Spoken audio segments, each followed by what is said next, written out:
Good morning, podcast listeners. What the heck is an Edism? Well, we're going to find out in just a minute.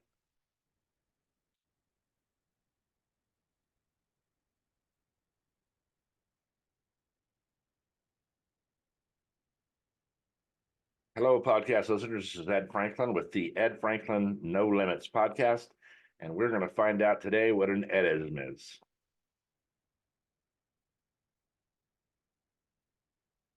Hello, everybody, and welcome to my podcast. It is Wednesday, August 7th, and I thought I'd lighten it up a little bit this week. I'm Ed Franklin. This is the Ed Franklin No Limits podcast.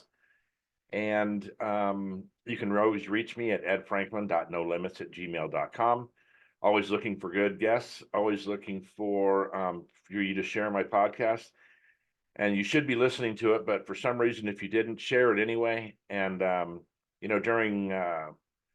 during my birthday month and at the end of June, I got over 400, over 500 birthday wishes. Now, if all of those same people would just share my podcast, I'd be doing way better. So again, edfranklin.nolimits@gmail.com.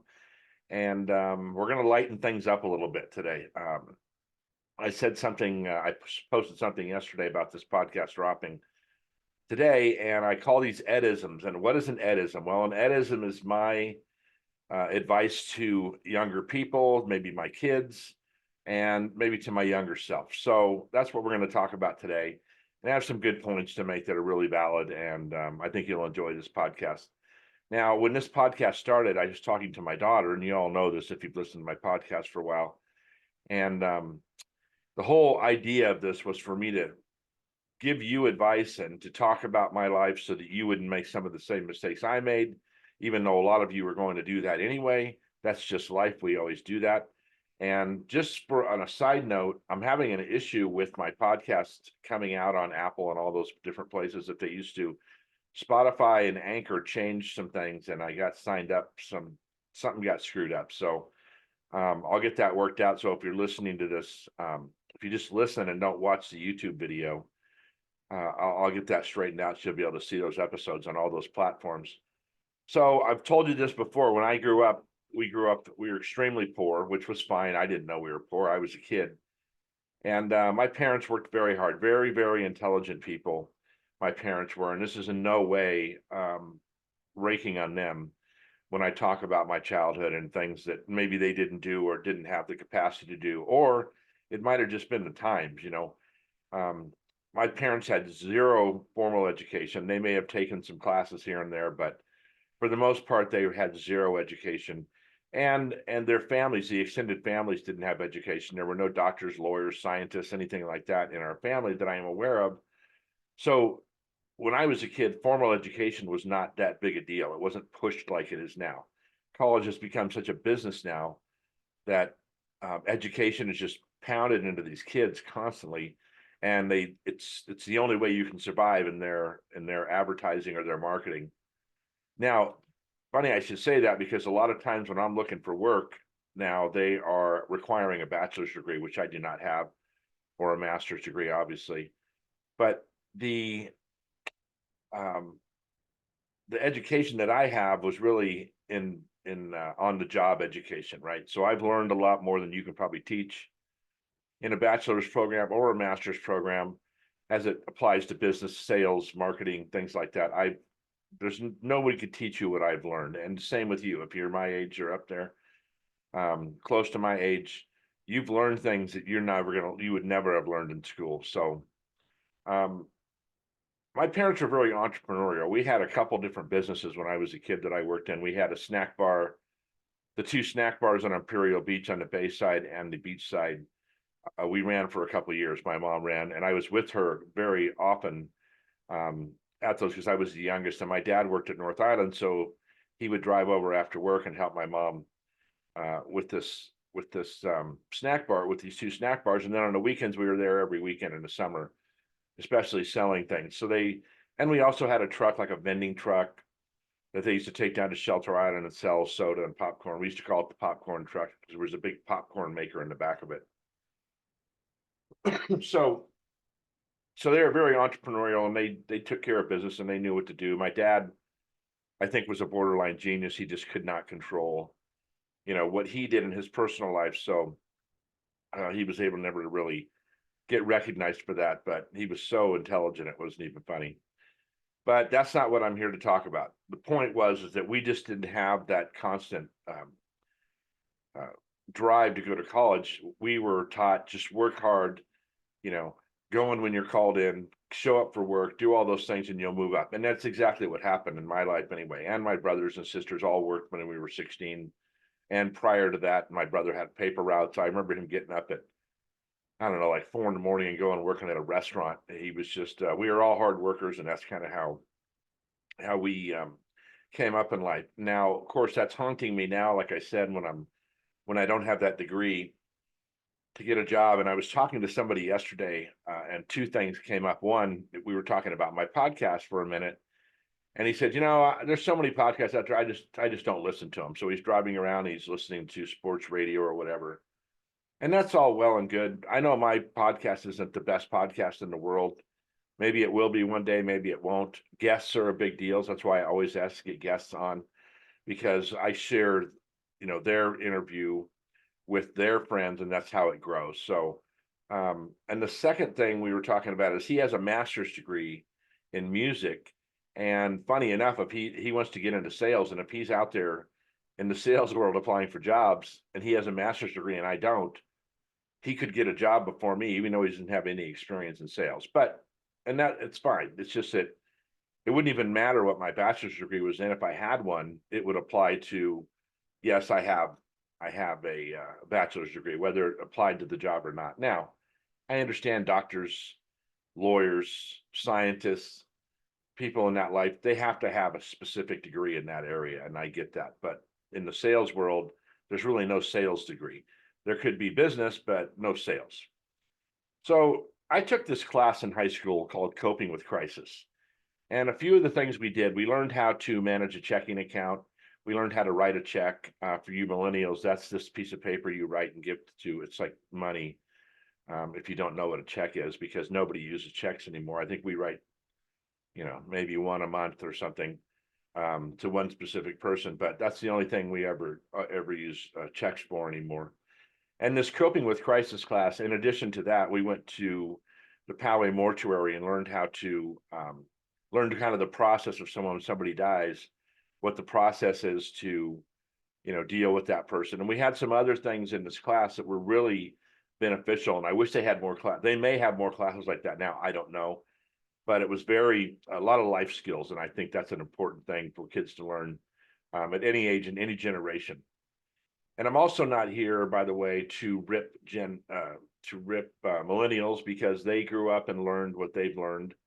And I wouldn't expect them to know what I know, because life was so much different.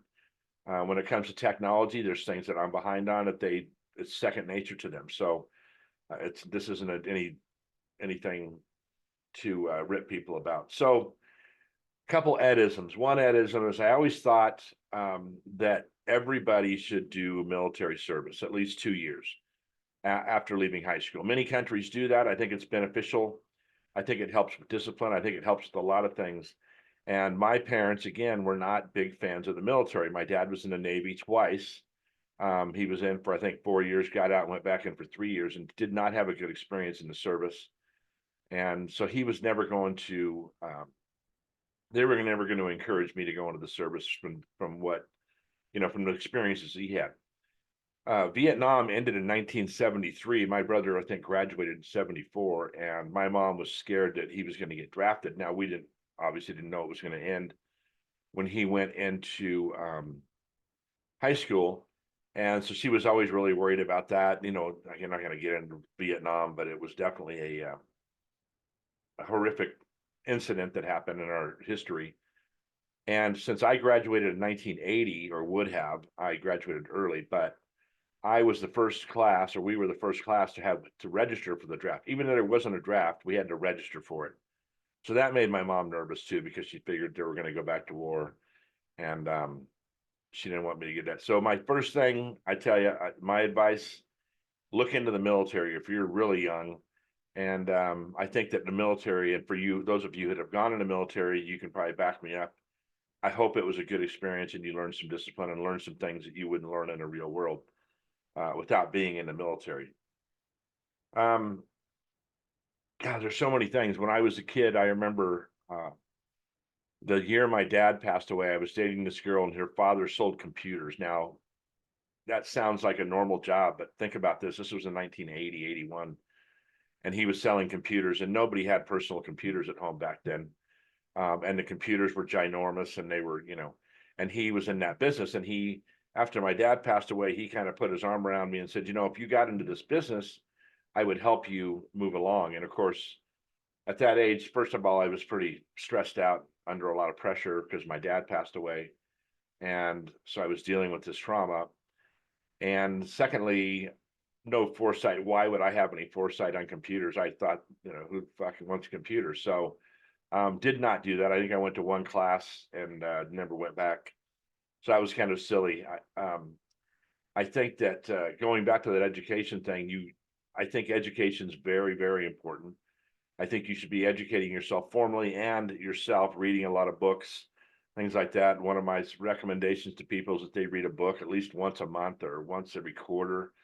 And you can read anything. I mean, if you want to read something that you're interested in, or read a business book or sales book or whatever, whatever thing you're going down, customer service, whatever path you're going down, I think that reading is very important. It's good to keep your mind nourished, and that would be another recommendation that I didn't do a lot in my 20s, is I didn't read a lot. I wasn't a big, sitting down in front of the TV watching it all the time. I was probably out playing sports constantly. So I didn't do a lot of that. And then I got married when I was 24. So I wasn't sitting down and reading books. I was taking care of babies at the time. But good advice for kids: read, watch documentaries, educate yourself, learn about history, learn about some other things. I think you'd find it very important when you get older, and you need to and it's good reference material for you. This kind of sounds like I'm just sitting here reading off a list, which I am reading off a list, but I this is bigger than me just sitting here telling you. I want you to really heed some of the things I'm talking about. One of the things our parents did not do a good job with is teaching us financial responsibility and giving us a financial education, what to do with money, how to save money, doing all these things. We were so poor when we were kids that I just felt like if I had an opportunity to buy something, and was making good money when I was a kid, that I'd spend the money. I wouldn't save any money, things like that. I had some investments accounts when I was working, and I did not enough. I did not save enough money. I wasn't disciplined with my money. Carson's just starting to work and he's saving quite a bit of money, and I hope he continues to do that and just gets in the habit of paying himself first and then saving money, because it will pay off in the long run for buying a house or retiring or whatever that money is going to be used for down the road. I think it's really important that we get a financial education, and we didn't do that. And they didn't do that in school either. I don't know if they do it now again, but so I had this opportunity. I was working in the grocery business, and a buddy of mine just would always talk about Laughlin, Nevada. And we went out there one time. When I got to Laughlin, I think there was two hotels. We went skiing on Lake Mojave, and we went down to Laughlin and they were going to gamble or something. I wasn't even old enough to get into a casino. I think I was 19 or 20. And in fact, we drove from Laughlin to Las Vegas, and I got kicked out of two casinos because I wasn't old enough. They could tell right away that I wasn't old enough. So so we go to Laughlin, and we're staying on a motorhome pad. They had hookups, and that's all that was there was the two hotels and the motorhome pads. And he wanted to invest some money in some property out there. And I had like $1,500 in the bank, and I was going to buy some tires for my truck. And I'm looking at Laughlin going, what the hell would I want to buy property out here? There's nothing here, absolutely nothing. And so I passed on it and got wheels on my truck. I don't know if he ever bought any property on it, but if you go to Laughlin now, I probably would have been a millionaire from that $1,500 investment. And just another one of those opportunities. I didn't have anybody to advise me, but it's on me. I mean, I'm blaming myself. I should have had a little bit more thought, thinking a little bit better about my future. And I know there's opportunities for you to invest. There's easy ways to invest in the stock market now. Not that after the last 3 days you should do that, but there's ways to invest small amounts of money, and there's even apps for it. So for you very computer literate kids, look into it. Look into investments, small investments. Talk to people about it. There's plenty of advice you can get online. There's plenty of advice that your parents would probably give you. So it's something to definitely work into. Financial discipline is a big deal, and I'm paying for it now because I was not disciplined back then. I had some small businesses myself before I was even out of high school, and it was fun being an entrepreneur. I had a small tire business at one point when I was working during the day, and I was working nights at the grocery store. And I did very well doing it. It just got daunting, and I was more interested in girls than making money. Um, which brings me to the next thing, was relationship advice. My kids and I have talked about this a lot when they were younger. I was always of the thought that after having been in relationships and getting married, that when we're in a boyfriend girlfriend relationship and you're young, you're in high school, just out of high school or whatever, you have to be very selfish about your relationships. What I mean by that is, I was in a relationship with a girl when I was in high school, and I was a very good basketball player. Now, could I have played at a major college? No, I wasn't that good. Could I have played at a small college? Probably. And I probably could have got an education for free, or at least partly paid for, because of my basketball skills. One thing that I really want to drive into your head for you younger people is that everything you're doing now, you're going to get better at. If you're playing a sport, playing an instrument, you're studying, you're working, you're going to get better at all these things.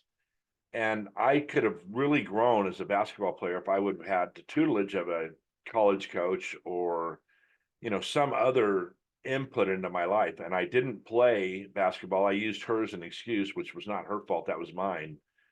And so when I talk about that being selfish, that's what I'm talking about. Spend time um, focusing on your future, not your future together. And if that relationship's meant to stay together, it would definitely stay together.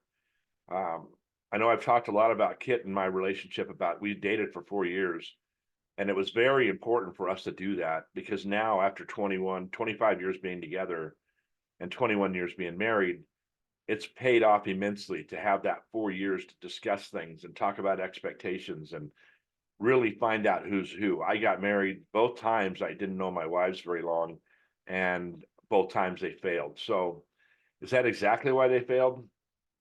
Well, it didn't help. Not getting to know them a little bit better, and at practicing that selfishness, looking at where I was going with the career and this and that. And so it could have been a lot of help. Now, could my parents have given me that advice? Well, they didn't have a very good relationship, so they probably couldn't have given me great advice on that. But there were other ways to get advice about those things, to listen to people that were older. I was always good about, listening to people. When I worked, I would, I wasn't, I didn't think I knew everything.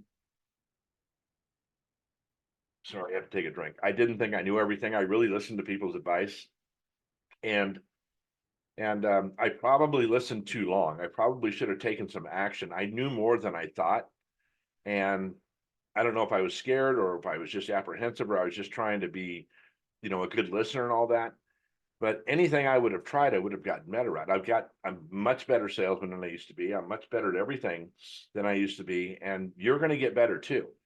Rely on your gut quicker. Don't wait so long as like I did. If you feel like you know something or you can do something, go for it. You really have nothing to lose. Even if it doesn't work out, you're still in your 20s. Why, you have all this time ahead of you. And so, like I said, you're going to get better at everything you do. And have some, build that confidence up, build that level of trusting yourself. Like I said, I think I waited too long to trust myself, and it didn't, and it held me up from getting ahead at some jobs and things like that. I was working at Pepsi, and I was going through a divorce, and things were starting to get, like, I had to pay a lot of child support, and things were getting kind of ugly financially. And I went to my boss and said, listen, I was running a service department at the time. I really need to get out of this and get back into sales. And he said, look, he sits me down in his office. He shuts the door and he says, let me give you some really good advice and some sound advice. So those older people I was listening to. Don't ever go into sales. You're never going to be a good salesperson. You don't have the personality for it. You don't understand how it works. None of that. It just keeps telling me not to be a salesperson. So I kind of left dejected from that. And so I started thinking about it, and I had to get out of that job. I had to get a better job. So about a month later, I left Pepsi and got a sales job, and I've been doing it for 35 years now. So another Edism: don't listen to people that tell you you can't do something. You can do whatever you decide you're going to do. Once you decide, I don't care what organization you're in, what business you're in, what profession you're in. I mean, profession, sale, whatever it is. Don't listen to other people all the time. Use Follow your gut. If you feel like you can do it and you enjoy the work you're going to have to put in to do it, go for it. So don't listen to people all the time. They don't always have good. This advice I'm giving you today might not be the best advice for you. I don't know. I'm just giving you kind of, when I look back, I'm just telling you this is the experiences that I had. So trust yourself, believe that you can do what you can do, and go for it. Don't. Not everybody has great advice. I've told you this story before. I sat down with a public speaker, a guy that talked all over the world, ran companies, did all these things. And I kind of sat down with him to get some advice about speaking in public. And he told me that, Ed, you don't have anything to talk about. Why do you think you'd be a good public speaker? Well, part of being a good speaker, period, is being able to get up in front of people and talk. I do not have a problem with that. Some people do. Some people, it's like, what they say, second worst thing people want to do compared to death. It doesn't bother me at all. I'll get up in front of 10,000 people with a microphone and talk about whatever they want me to talk about. It doesn't bother me. The people being there doesn't bother me.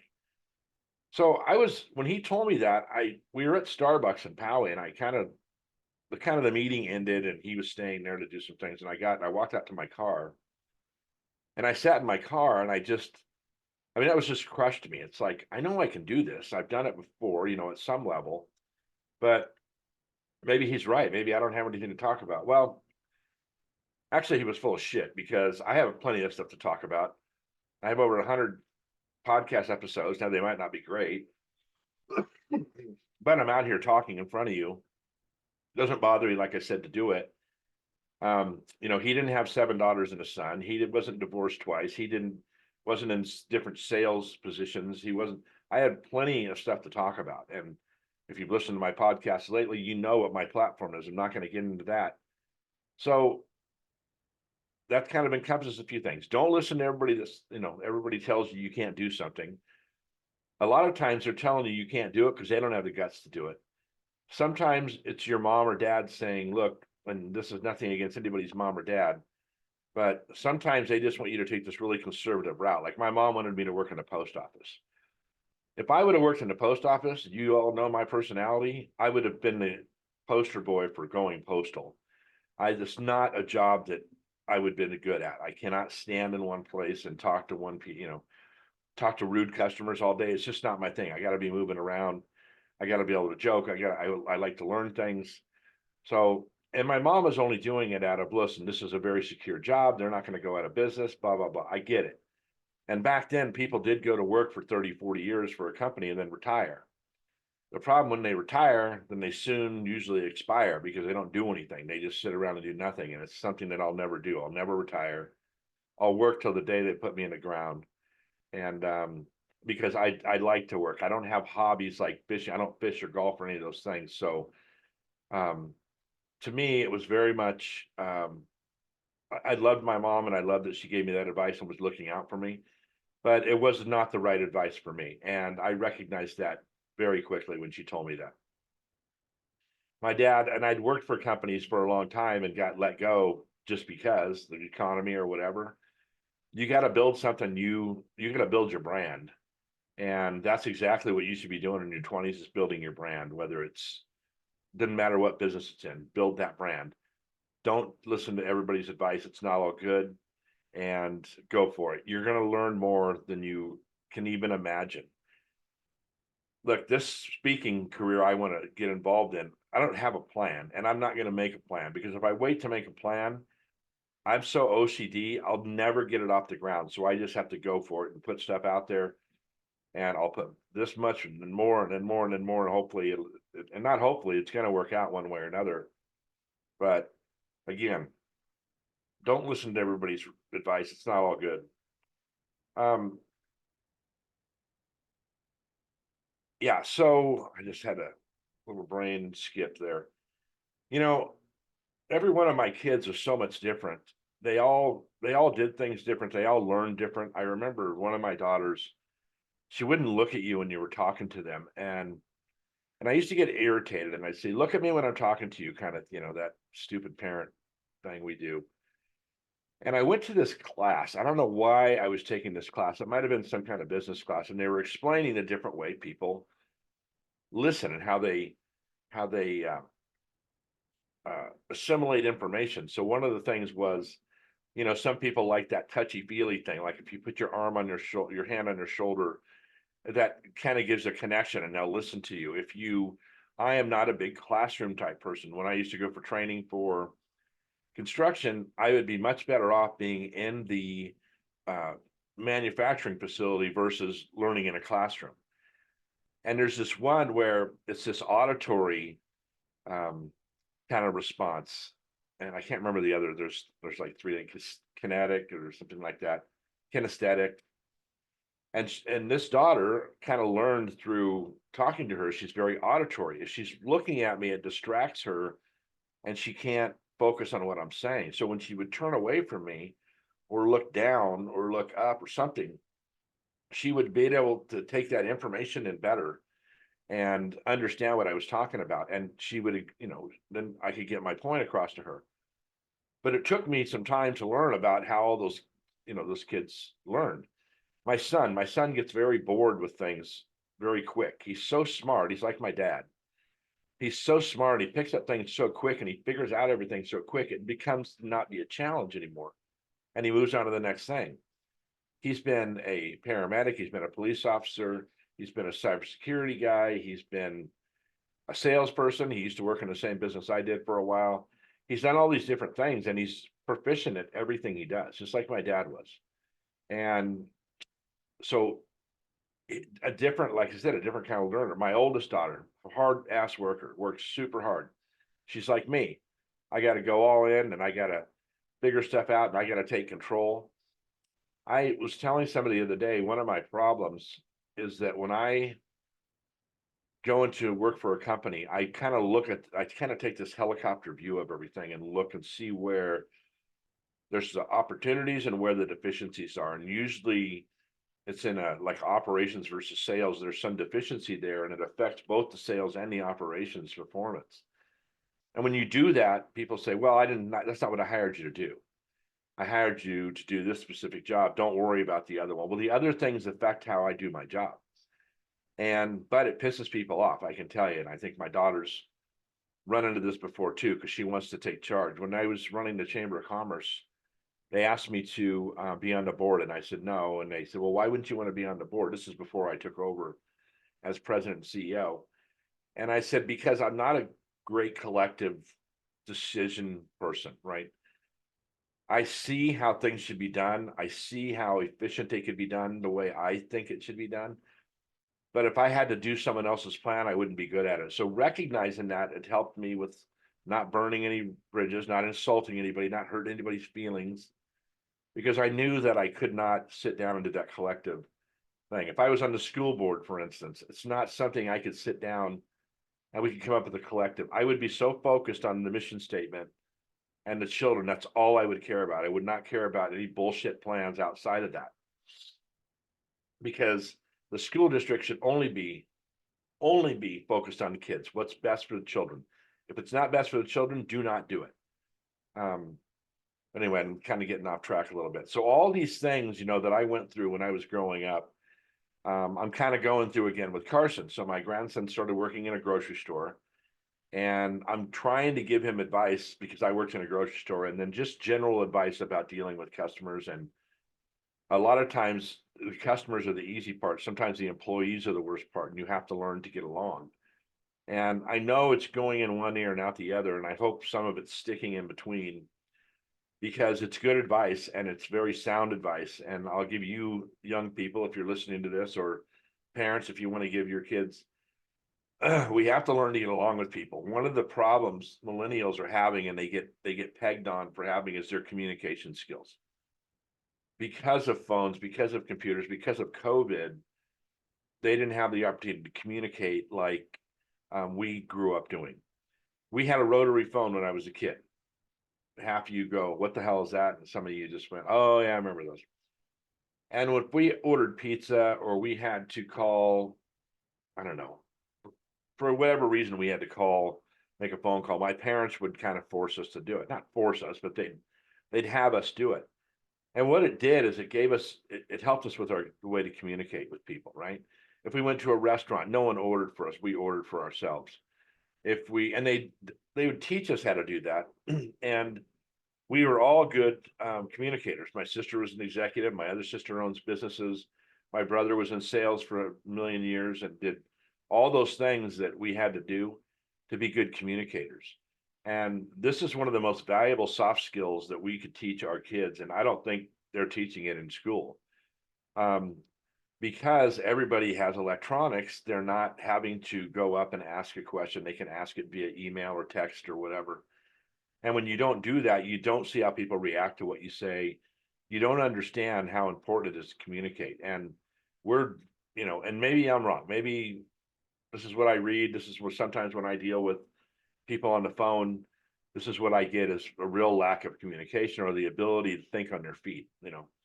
My last job I was running a service department, and I would listen to the calls coming in and how the people inside were dealing with it. And I had a guy that was 67 years old, 65, and I had a girl that was 30, and they were very different on the phone.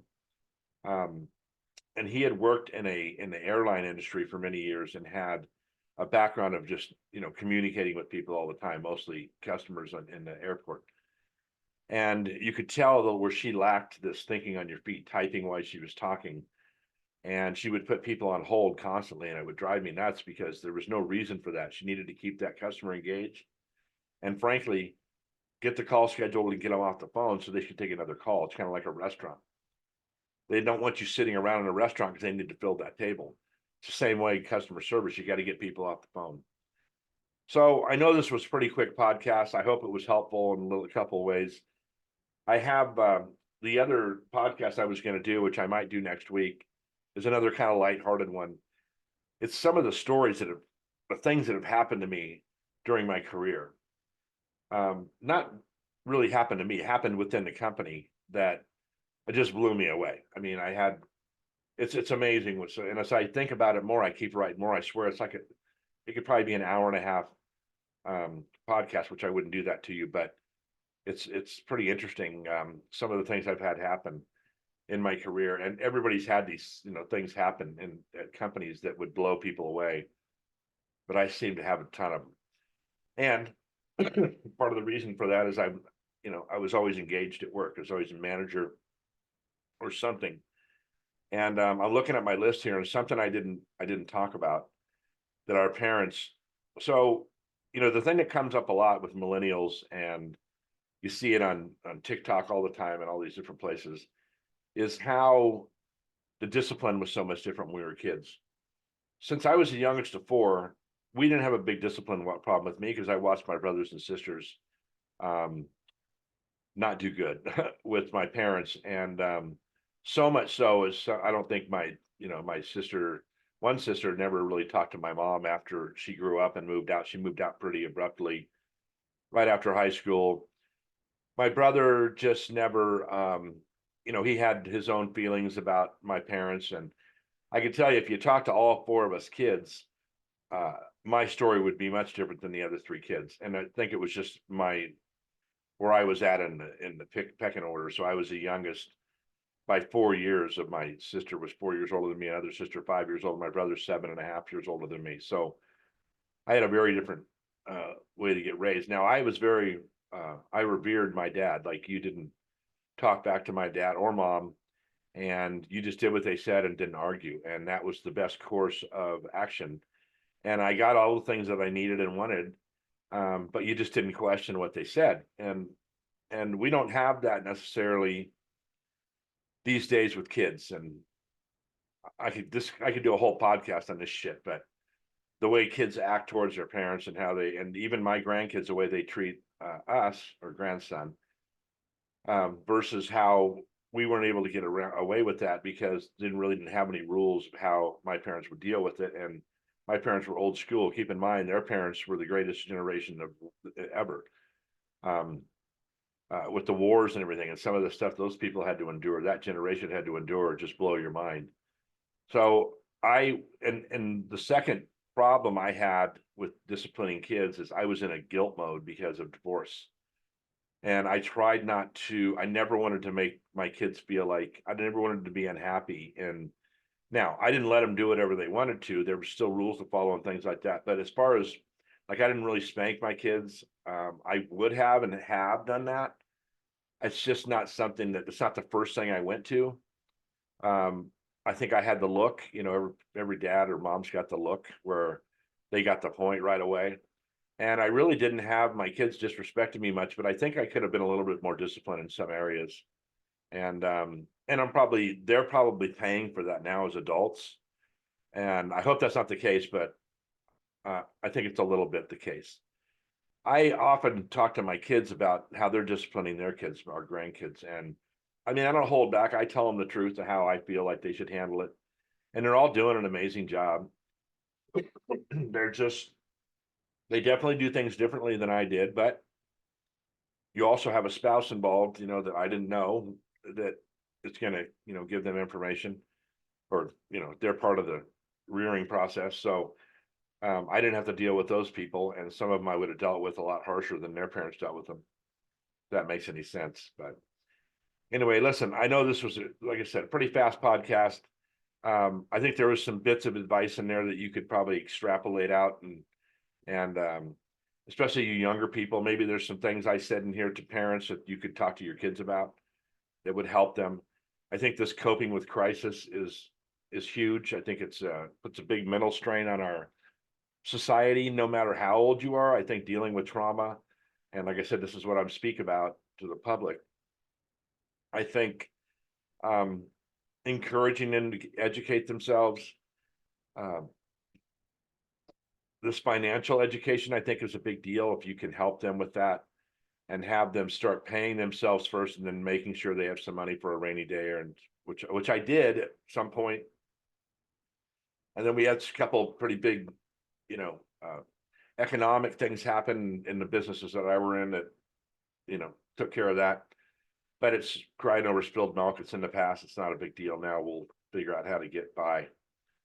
But I really appreciate you listening to my podcast. I was hoping this one felt like it was going to be a little bit more exciting, but it sounds like I was just talking at you the whole time. But, listen, I always welcome comments. You can always text me or you can email me at edfranklin.nolimits.com, at gmail.com, edfranklin.nolimits@gmail.com. You can always send me something on Facebook, a messenger, or you can comment on the post. You can send me a message through LinkedIn. There's just 100 ways to get a hold of me, and it's not very hard. So anyway, I really appreciate you listening. I'm always looking for guests. Please share my podcast when you get an opportunity. And let's see if we can come up. If you have some topics that you're interested in, this topic kind of came from, did a Facebook post about, maybe some recommended topics. And this one came out of that. So like I said, as I was taking notes on this, I'm thinking of all these things, and I'll probably think of 15 more after I get off of here. But I appreciate you listening. I hope I helped a little bit with, kids. If you're younger and you took some of this advice or you look into it, if I at least got you thinking, then it's better than nothing. And anyway, have a great week. It's going to be hot this week. Try to stay cool. Thanks again for listening. Please share my podcast, and we will talk to you soon.